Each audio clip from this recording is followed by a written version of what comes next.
Okay, welcome to the Monday Vid Conference, and I'm really excited today. We have, studio owners coast to coast have tuned in, turned on, and they are ready to hear Michael Harris. Michael, Rookie of the Year for 2024. Welcome to the Monday Vid Conference. How are you doing? Fantastic and getting better. That's great. Where are you joining us from today? Round Rock, Texas, just north of Austin, capital.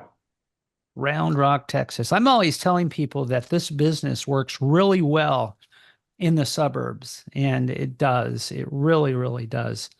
Well, Michael, thanks for being our guest today. And we are, we're recording this. We'll share it with millions of people worldwide. And w- People want to know, I think studio owners would love to hear your journey to home video studio, how you got started, because it is rather unique. And then I think we'd like to know how you run your studio, what your expectations were when you started, how's it going, how long you've been doing this, all that kind of stuff. And then we'll kind of get up and lead up until the getaway and beyond. So, Michael Harris, thanks for being here today. We appreciate it. We really do. Thank you. So, share with us your journey a little bit. How did you initially hear about home video studio?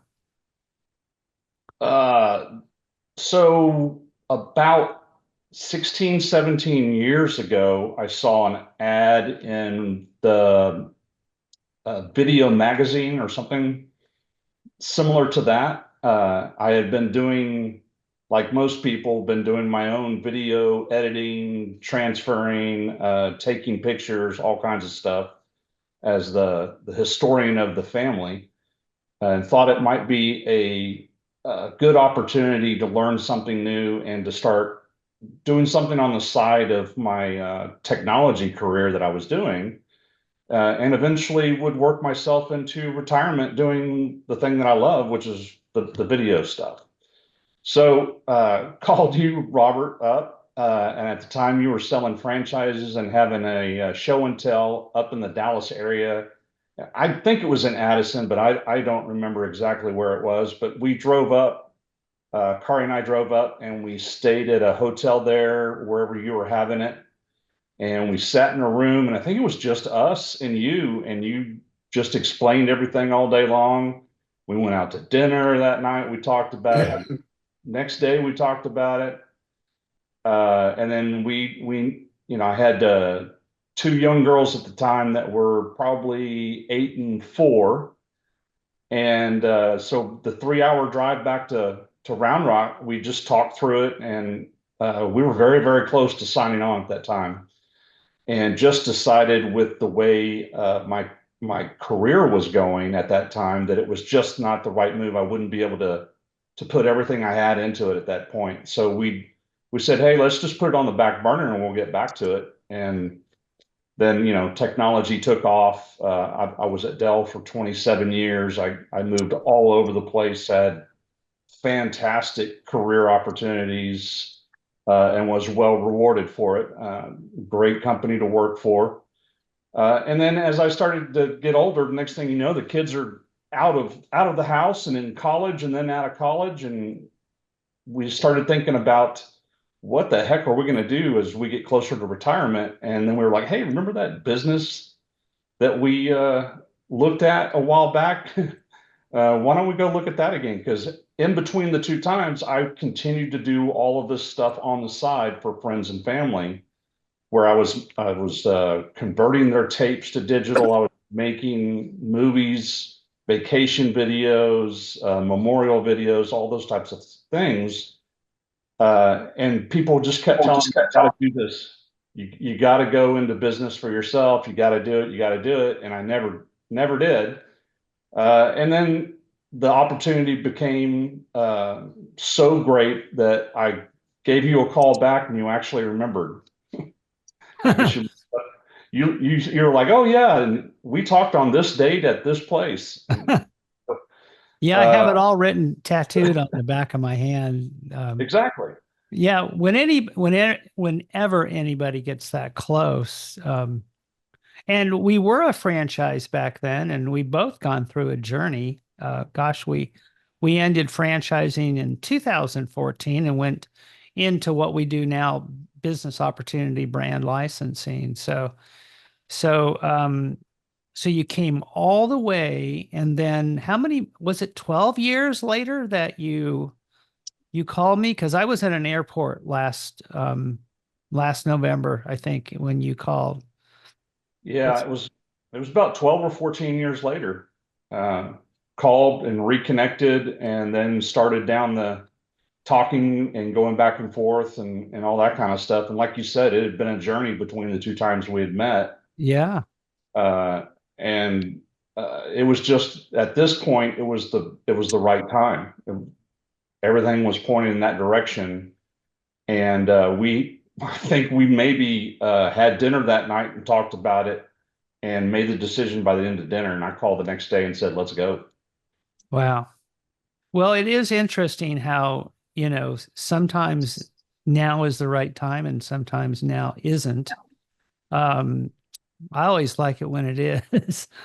You could have been in a home video studio and retired by now. No, I'm just kidding. Um, so you came on board. Well, once again, we're glad you did. What's it like? I'm just got a kind of an aside related question. What's it like when you are, because you were working with Dell for so many years, and then you were like, what's the term they use, displaced or whatever? You were like out of work for 12 months or something and looking, were you still considering going back to another company, or what's that whole process like? It must be frustrating. Yes and no. After 27 years at one company in the tech world, I just got like most people in my situation was part of that first round of worldwide layoffs. And they took care of me after 27 years of being there. The severance was very nice, and we had a great opportunity to kind of sit and think about what we wanted to do going forward. So did a little bit of traveling, hung out with friends, did the honeydew list that was 27 years long that I never got around to because I was working nights and weekends and all that kind of stuff. We got a lot of stuff done around the house, all that type of stuff. And then I started thinking, I need to get a job. I need to pay for what we're going to do next year, and started looking around. Tech was there were opportunities, there weren't great opportunities, and I just was not excited about it. But when I found this opportunity, it there was something that just lit a fire in me. And so talking about this and looking into this opportunity, I was so much more focused on that than I really was on going back into a tech career, that I realized, why am I even bothering interviewing with these other companies if I'm really not all that excited about it? I'd been there, done that, and I was done. And so this opportunity really sparked it in me to turn that hobby into another career. And just been my foot's been on the pedal the entire time I've started. In fact, you can't go fast enough for me. As you can tell, I'm calling you all the I, time. You go faster, faster. I know you want to drink through a fire hose. Yeah, I'm used to that. My whole career has been drinking through a fire hose. Obviously, being in technology, I've been thrown into multiple roles where I had no training, no idea what was going on, and just told to figure it out and go. And that's just been the way I'm used to working. And so jumping into this business was the same thing. And I'm just, you know, uh, stretching myself as much as I can to learn as fast as I can. Uh, and I don't know, I can't get that out of my DNA. So this Well, has been a perfect fit. well, let's take you up until the getaway, and you can even you can bring us up to current day, but how is it going? How do you like the business so far? Are you busy? Too busy? Not busy enough? Give us some of those experience, because when you go into anything, you have your expectations, and then you have reality. You have to make the business work. So, how's it going? Well, it's going great. Luckily, I've owned a couple businesses, small businesses before this one. So the business side of it, incorporating, setting up business accounts, all the IRS setup, the company structure, all that kind of stuff was easy. Setting up prices and costs and setting up how much it was going to cost me to run the business and where I made profit and where I didn't. That was fairly easy for me to get into. It was just learning some of the different technology and processes. And like again, I've been using the prosumer version of a lot of the stuff we have. So it wasn't a huge stretch. It was just learning a little bit of the ins and outs. Uh, as far as busy, it's still to this day a little bit difficult for me to change my mindset from working at Dell when we're talking about deals and opportunities that are worth tens of hundreds of millions of dollars to working on a deal that's worth $25. So when I think about a big order, my heart, when someone says a big order, I'm thinking $25 million. Well, that's not the case in this business yet. I haven't gotten one of those yet, but that was really hard to scale down the way I thought about business and that type of how busy I was.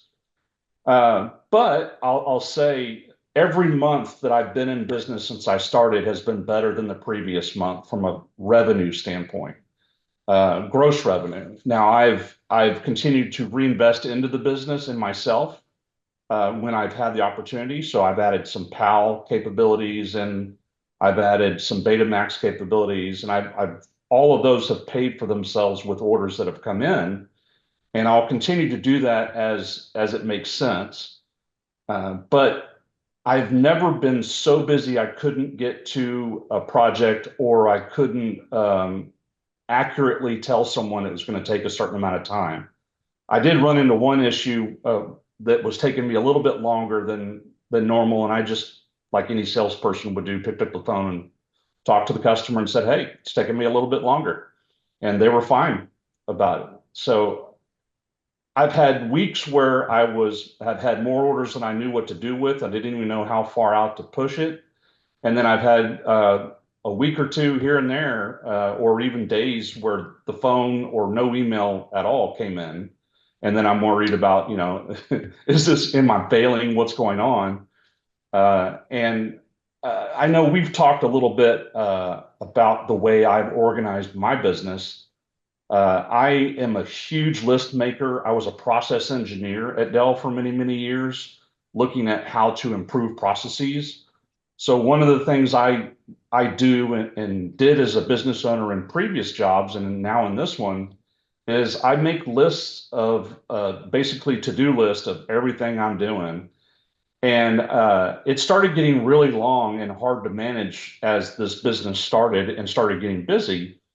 And then we went to Clearwater, and Chad spoke about how he organized his business, and he broke it down into three main categories, basically, and that was sales, marketing, and operations. And so I basically went back since then and organized my to-do list into sales, marketing, and operations. And I focus on sales every single day.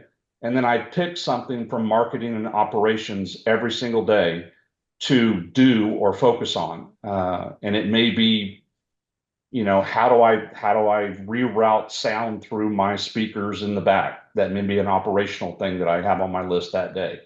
But every day I work off that list and I just check it off as I get it done. And every day is, what am I doing to close the sale today? And what am I doing from a marketing perspective to drive a sale tomorrow? And that's just the way I've been doing it. And ever since I've done that, I'm caught up right now, even though I've got got 6 orders that I'm working on right now and 4 that are waiting on the shelf to get started. So I feel very comfortable at the moment with what's going on. And then at any moment, if I have a question, I could pick up the phone and call anybody on this screen, or even people not on this screen, and they're willing to help fix a problem or offer a suggestion on how to be better at doing that. So that's been fantastic. The help with everybody, uh, helping each other, trying to improve the overall group has been incredible. It's better than any job I've ever worked in, except for one, and that was my marriage. That's great. Good. I like how you worked that in. What's what's been what's been a couple of the biggest weeks for you, would you say so far? From a revenue perspective, Yeah. uh, let's see, I had 2 or 3 weeks of about 5,000 to 6,000 each week. One of those was one deal, so that was nice. It was a really slow week, but I closed a $5,000 memory keepsake opportunity that I'm actually still working on. And then I had a little over $6,000 weeks, and neither one of those had a deal that was over, say, $300 or $400. They were just lots of little deals that I was able to just squeeze in and out. At one point I had 3 people waiting in my lobby, uh, waiting to see me or drop off an order, and then the phone was ringing in the background. I don't know what happened, and then all of a sudden it kind of went off the shelf. But that's kind of how this business goes, is it goes up and down. You never know when it's coming in and when it's not. And luckily, the way we do things, it was pretty easy just to, take everything, get it in, and communicate to people what we're doing, and everybody's been great. Well, so I have to ask this question now because you said your lobby and people watching this are going to think he's in a bank building or something. So how do you like working from home? How do you like it? You, I love it and I hate it. Uh, I love it because it's at home and there's a ton of freedom. I have a dog that's my one of my best friends, and I love being at home with him and doing stuff with him. In fact, we're fostering another dog as well, so the two of them are getting along great, and we have a great relationship. He's my best greeter at the door. Anytime somebody knocks on the door, they both just sit there and wag their tails and sniff and communicate with people as they walk in. So they're great employees. And then, I miss being around people. So I got to get out either in the mornings. I do the coffee shop deal where I go out and have a coffee on Tuesday mornings, and meet people, meet some coworkers from previous past life, and just various different people, and have started getting a relationship with some of the locals and regulars in the shop, handing out cards, that kind of stuff. I do all that. But I just this type of interaction, working with people on a day-to-day basis, I miss that piece. I will admit that, but I love working at home because it gives me all kinds of freedom to get things done. The dishes are already always done, the laundry's always done, the house is picked up. Gotta love it. Awesome. That coffee thing, you can expand that. We call that morning coffee for people that don't know yet. And we go out and drink coffee and make friends and market the business. We were doing that. I was doing that 6 days a week. At one point, it almost got ridiculous, but it's good to get out in the morning or whenever you want to do it. Okay, so then bring us up to you're running the business. You've been very good about coming to the trainings, and now you're coming to the Getaway, our annual conference that we call the Getaway, that last year in Clearwater, well, this last summer. What bring us up to what was the getaway like for you, and then bring us into the Hanley Awards, because you entered for a rookie. You entered, I think, the most any rookie has entered in quite some time. I think 12 categories or more. So maybe more. What was that like for you? Tell us about that week, because it was amazing to watch. Well, yeah, it was 18, by the way, 18 categories.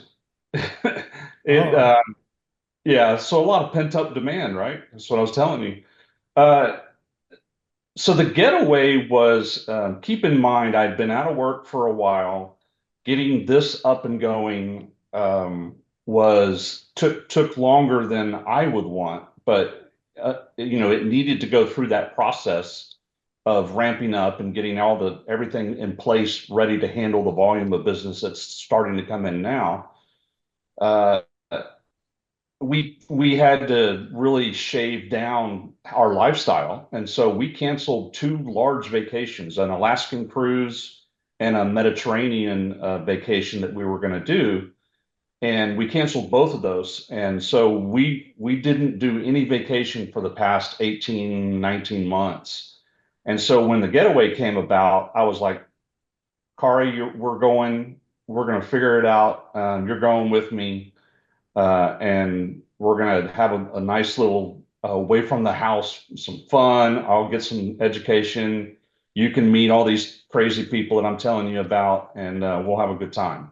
So she got really excited about it. She signed up for teaching summer school because she's a sixth grade math teacher, and then realized that it lasted the full week of the time we were supposed to be in Clearwater. So she had to get a sub for the last 2 days of school, and she ended up flying out a week later, or I'm sorry, a day later than me on the trip out there. And then we met. She got in at the nomination ceremony, so she got in right before that.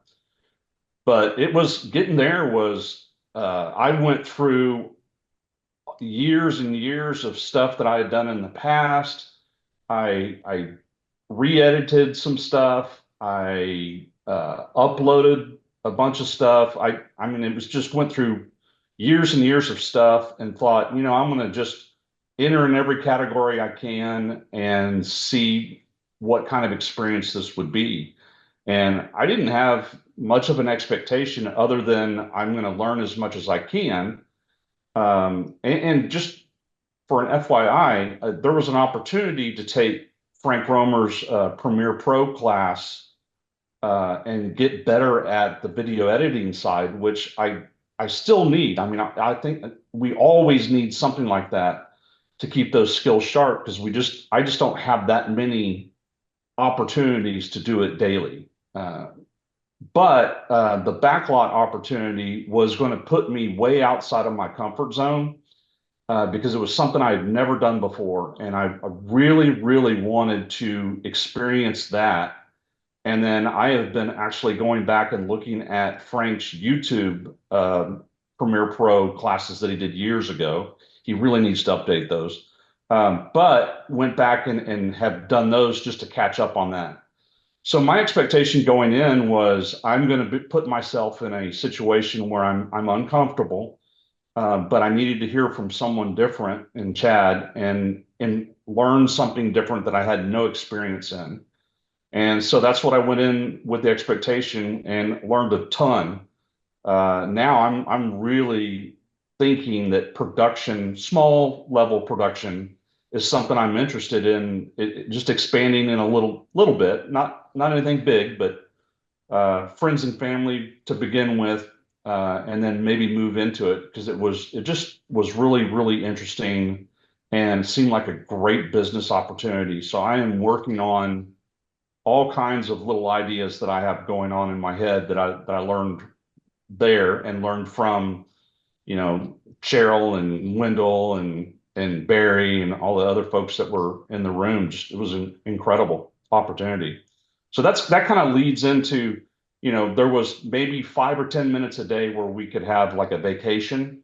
Uh, but my wife is so shy. She doesn't make friends easily. So I felt bad about that. I'm just kidding. She's very outgoing. She had no problem meeting friends and having her day filled with activities while I was in class learning stuff. In fact, she jumped on one of the trolleys and went to the museum by herself so she could see the dolphin from the dolphin tail. She did that one day, and then she went to the beach by herself. So, I wasn't worried about her, but I would have preferred a little bit of extra personal free time that we could have gone out around the schedule because it was packed with information, and every minute of the day seemed like it was scheduled. Uh, so that kind of leads us into the Hanley Awards, right? It does. So then we come to Saturday. Well, first of all, the nominations. Oh yeah. Because I always watch at the nominations. Unfortunately, I can't be nominated, but I'm watching out there to see the look on people's faces, and as each category is. Did you write down? Did you have a little checklist, or what did you do? Did you just Uh, listened? I was thinking, I entered a lot. My thought was if I get one nomination, then it's a success. It's my first time doing it. I just wanted to get nominated once. And I thought I'll remember what it is.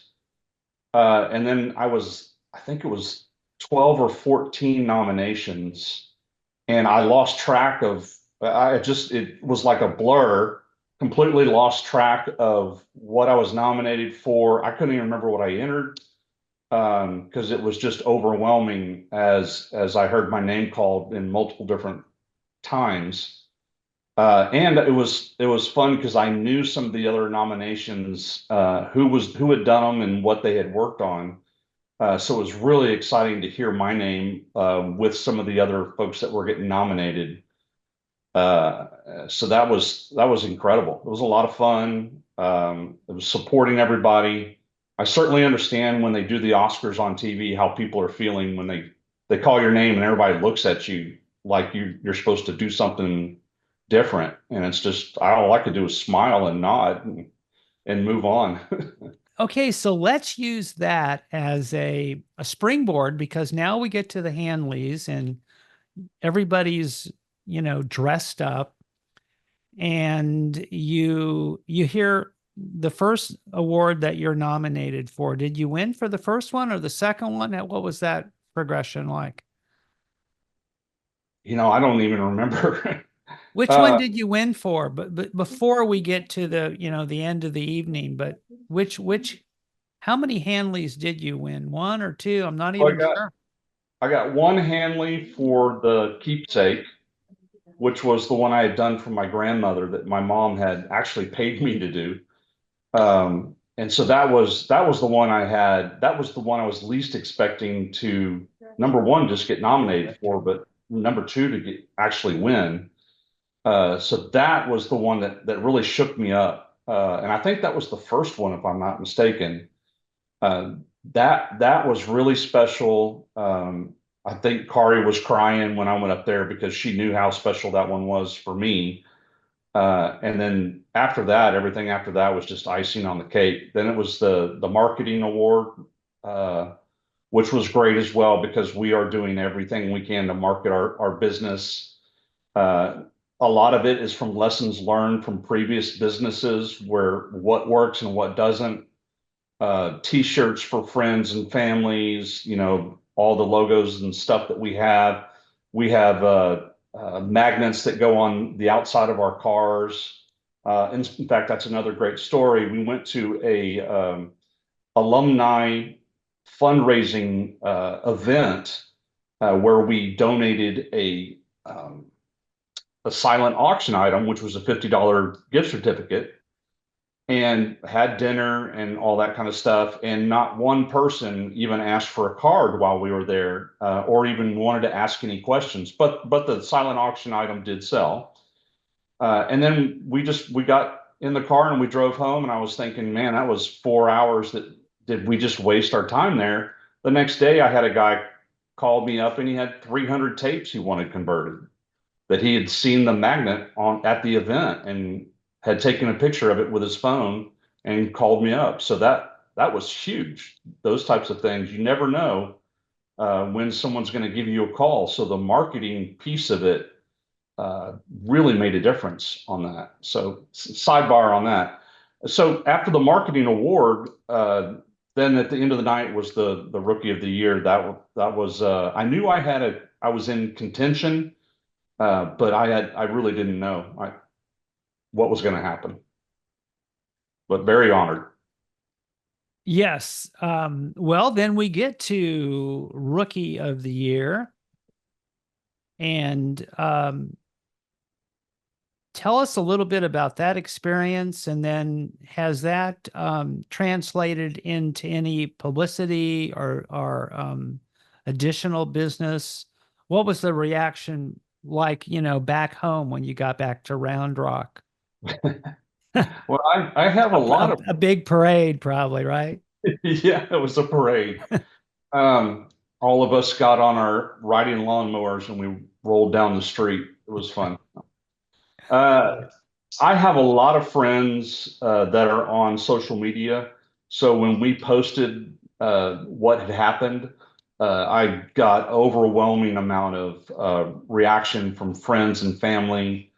Uh, and then every time we've gotten together since then, they're calling me Mr. Rookie now every time I walk into the room. So they're kind of hassling me, but it's a lot of fun. It's going back and forth kind of stuff. But it's been a lot of fun.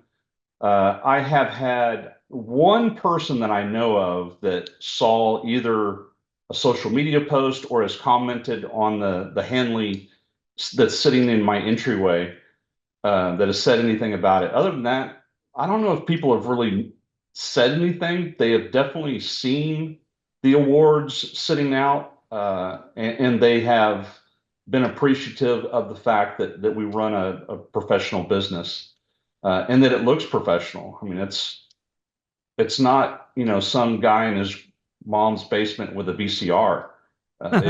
It's a professional setup, and when people walk in, they see it and they're put at ease knowing that we're going to do a good job for them. And you do. So, what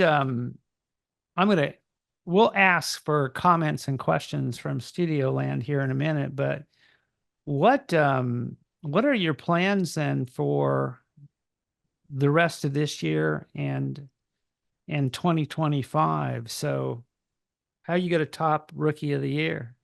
That's a setup. Well, I guess I can't win it again, right? So the obvious next step would be Studio Owner of the Year. Always on my agenda. But really, in all honesty, the awards are nice. I love it. I love the recognition. I feel that if I just keep executing and doing what I do, that recognition will come. But that's not what I'm driving for. I'm driving for being as successful as I can be, and really more so being an active member of the community, uh, being out and about. I have found a wonderful Chamber of Commerce subgroup and his business entrepreneur group that bring people in. We just had a person talking about how AI is going to impact small businesses and met some great people there. So those types of things, I'm really getting out and being around in the community and doing stuff and being recognized for what we do.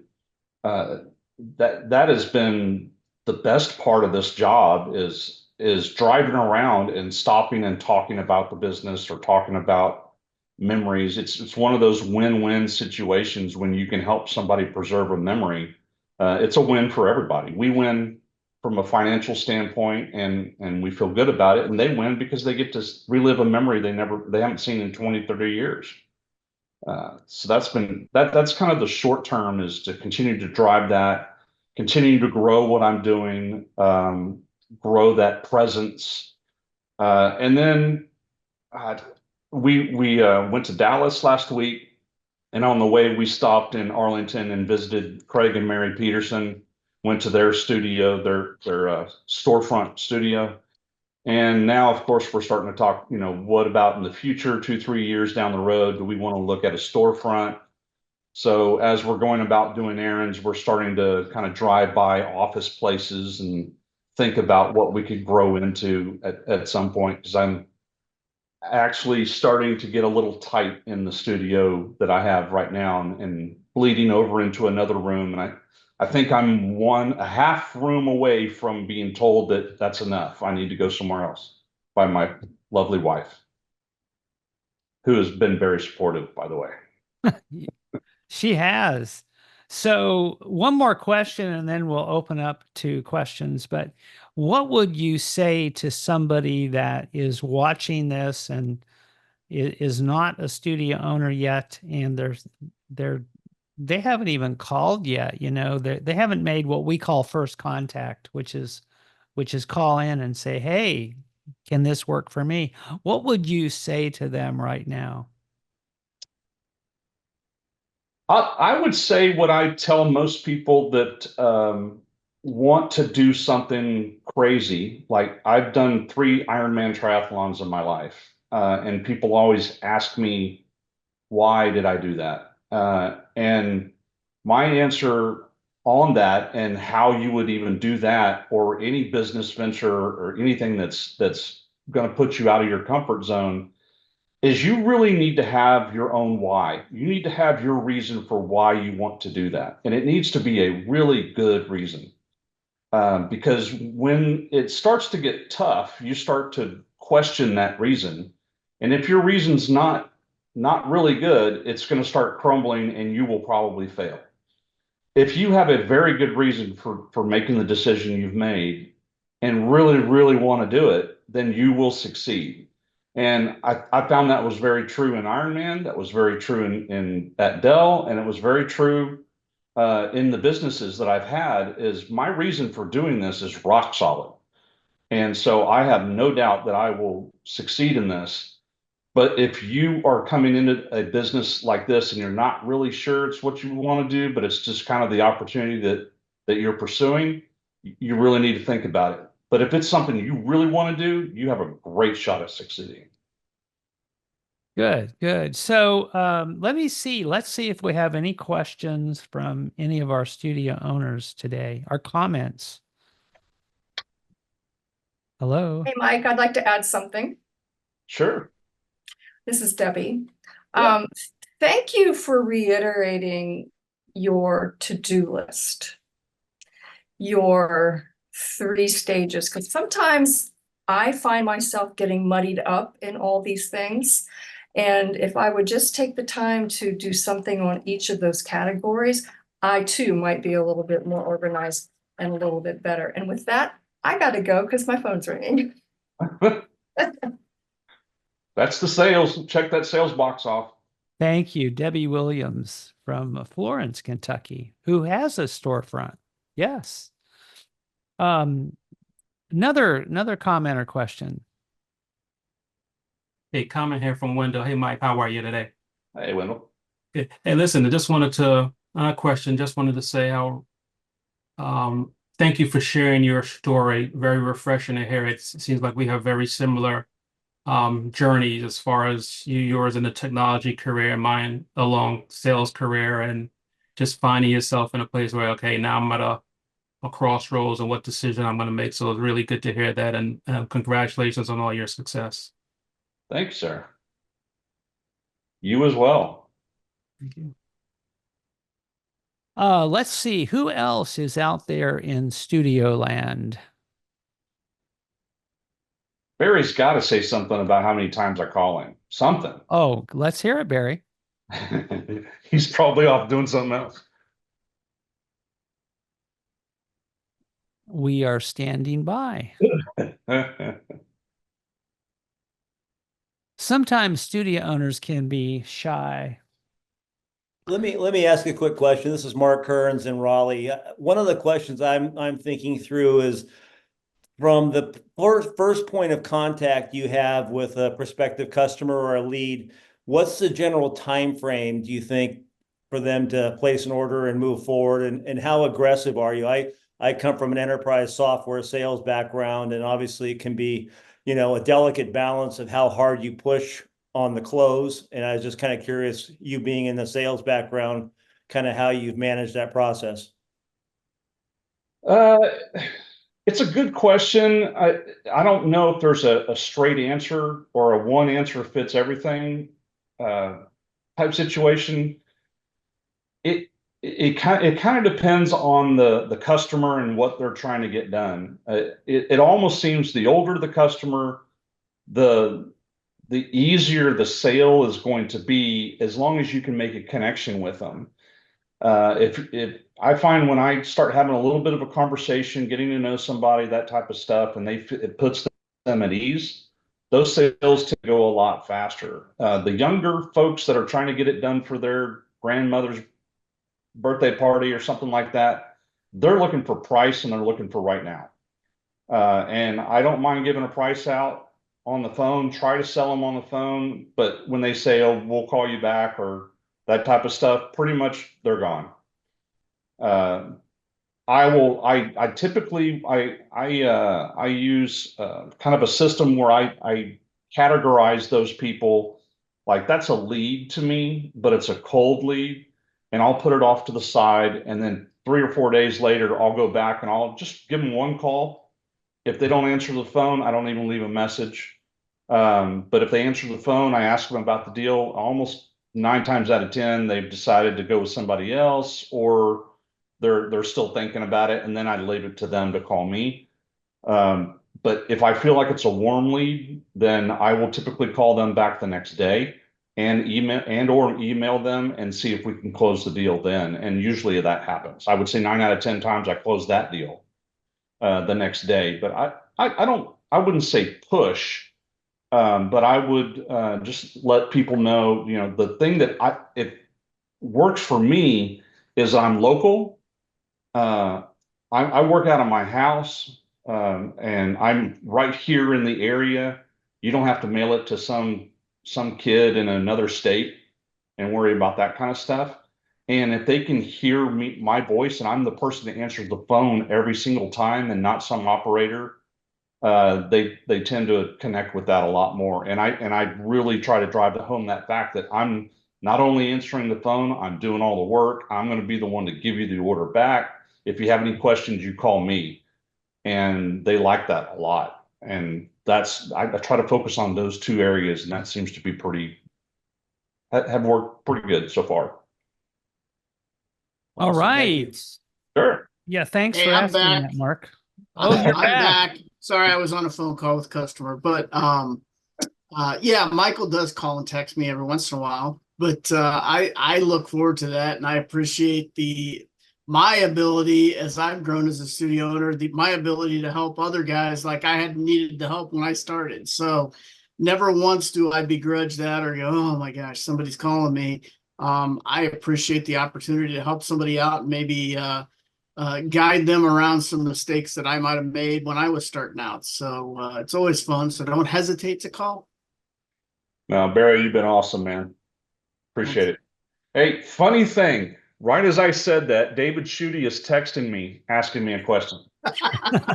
Well, there you go. See? What's he asking you? Oh, it's private. He just said, "Have a good video conference." He's at work. We text all the time. It's probably unhealthy.